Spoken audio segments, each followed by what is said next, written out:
In 2010, I went to Haiti shortly after the earthquake. I went there to provide my services. I was a performance coach and I thought I'd go and support the staff and the team members there.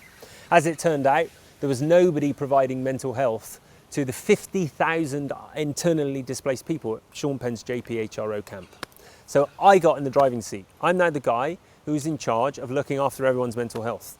Every single day, we'd have 20, 30 people coming in who were high level PTSD. Very first client that I worked with was a girl who'd been raped 4 times that night. When the earthquake happened, people were so disrupted that all of a sudden it became like the Wild West. Well, it became worse than the Wild West. It became like Mad Max. PTSD is the wrong term. It's not post-traumatic stress disorder. It's actually really ordered. There's a sequence of images, there's a sequence of sounds that get relived, and then there's a kinesthetic feeling response that happens. And you can't change the past. You can't make the event go away or the series of events, but what you can do is change the somatic kinesthetic response to those events. And that's what we developed.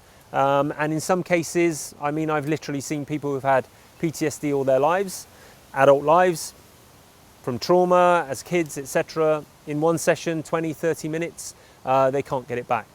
At the most, 4 to 5 sessions. There's research papers out there that show a 96% efficacy rate using similar techniques to us. It's mostly unheard of because nobody makes any money out of it, because you can teach the person how to do it and they can go away and do it themselves.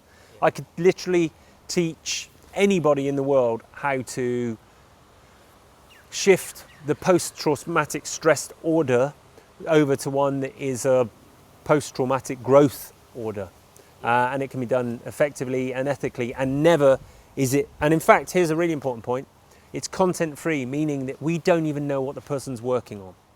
We only know that they know that they're what they're working on, and then we guide them through a process that is internalized and externalized, but we don't know what it is they're seeing or hearing. Yeah.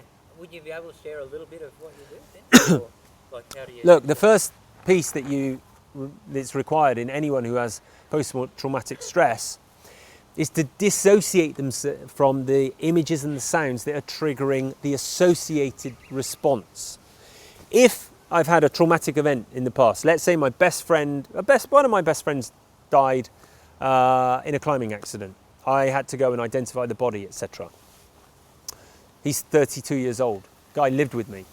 So if I've got a traumatic response to this, I recall the image of him dying, and now I have a full kinesthetic feeling response that overwhelms me. What I want to do is actually dissociate. I want to see the image still, but I want to get rid of the sensations. We do this through a matter of being able to teach people how to use their neurology to dissociate, or to create flow states, and to have that in place of the unwanted traumatic response. We use a whole bunch of techniques so that people can basically own and manage their own internal response to anything that happens in the world around them.